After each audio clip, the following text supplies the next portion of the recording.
Installe-toi, je te raconte une histoire vraie qu'on oublie trop souvent. Imagine une guerre qui dure moins longtemps qu'un trajet en voiture pour aller chercher du pain. Une guerre si courte que l'histoire de la raconter prend plus de temps que la guerre elle-même. Et pourtant, ce n'est pas une blague. Le 27 août 1896, le Royaume-Uni et le sultanat de Zanzibar se sont affrontés pendant une trentaine de minutes, environ 38 selon les sources les plus citées. Pour comprendre comment on en arrive à une guerre minute, il faut imaginer Zanzibar à la fin du 19e siècle. Une île stratégique au large de l'Afrique de l'Est, un point clé pour le commerce, et surtout un territoire coincé au milieu d'un jeu d'influence impériale. Zanzibar est alors sous forte influence britannique, un protectorat de fait où Londres pèse lourd sur la politique locale. Dans ce contexte, choisir un sultan n'est pas qu'une affaire de famille royale, c'est un bouton de contrôle. Tout bascule le 25 août 1896. Le sultan en place, Ahmad bin Touani, meurt soudainement. Et, à peine la nouvelle répandue, un homme se précipite vers le pouvoir, Khalid bin Bargash. Il ne tergiverse pas, il ne négocie pas, il fait ce que ferait quelqu'un qui joue son va-tout. Il s'installe au palais et se proclame sultan. Problème, les Britanniques ont leur favori. Ils veulent un autre candidat, plus compatible avec leurs intérêts. Alors Zanzibar se transforme en partie d'échecs, mais avec des canons déjà chargés. Dans la ville, l'atmosphère se tend. Khalid sait qu'il n'est pas le choix de Londres, donc il fait ce que beaucoup feraient en situation de crise. Il montre les muscles, il rassemble des gardes, place des hommes autour du palais et prépare des armes.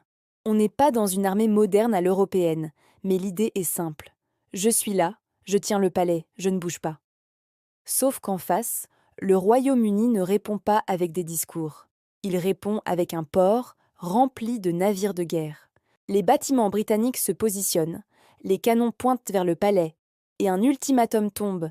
Khalid doit quitter le palais avant 1 heure précise, autour de 9 heures du matin le 27 août.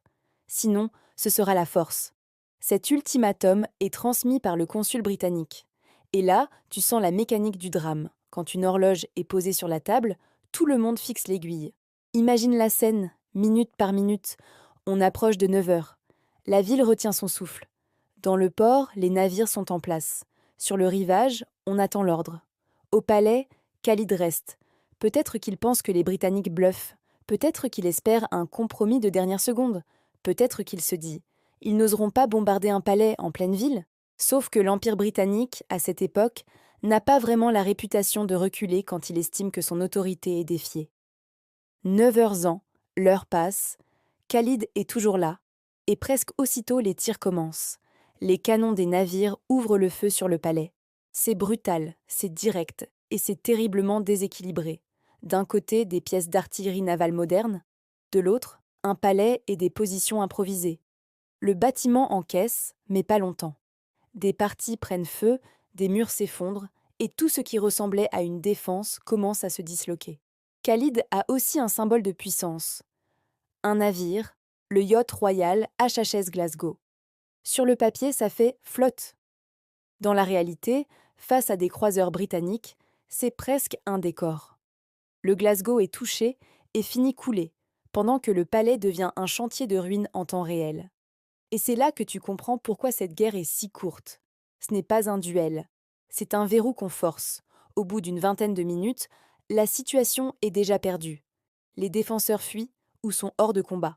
Les incendies gagnent, les lignes se brisent. Et plus les minutes passent, plus l'idée même de tenir le palais devient absurde. Tu ne tiens pas un bâtiment qui s'écroule. Vers 9h38 environ, l'affrontement se termine. 38 minutes, parfois racontées comme moins de 40. Le record de la guerre la plus courte est là. Le bilan, lui, n'a rien d'anecdotique. On parle d'environ 500 morts ou blessés côté Zanzibari, alors que les Britanniques n'ont qu'un blessé. Ce contraste résume toute l'histoire. Ce n'est pas la durée qui dit la violence, c'est l'ampleur du déséquilibre. Et maintenant, la question qui pique, qu'arrive-t-il au sultan Khalid? Il ne meurt pas au palais, il s'échappe. Il fuit et trouve refuge au consulat allemand, parce que l'Allemagne est l'autre puissance très présente dans la région et que, diplomatiquement, c'est une porte de sortie. De leur côté, les Britanniques installent leur candidat sur le trône, Hamoud bin Mohammed, et Zanzibar retombe sous une influence encore plus encadrée. Alors oui, sur une fiche insolite, ça fait sourire. La guerre la plus courte de l'histoire. Mais la vraie leçon est plus froide. Cette guerre n'a pas été courte parce que tout le monde était raisonnable. Elle a été courte parce que la décision était déjà prise et que l'issue était écrite dès l'instant où l'ultimatum a expiré. Zanzibar a joué une partie où l'adversaire avait déjà posé les pièces et tenait aussi la pendule. La chute est simple et un peu glaçante. Parfois, une guerre ne dure pas longtemps. Non pas parce qu'elle est petite, mais parce qu'elle est à sens unique. Et cette fois-là, l'histoire a chronométré l'écrasement.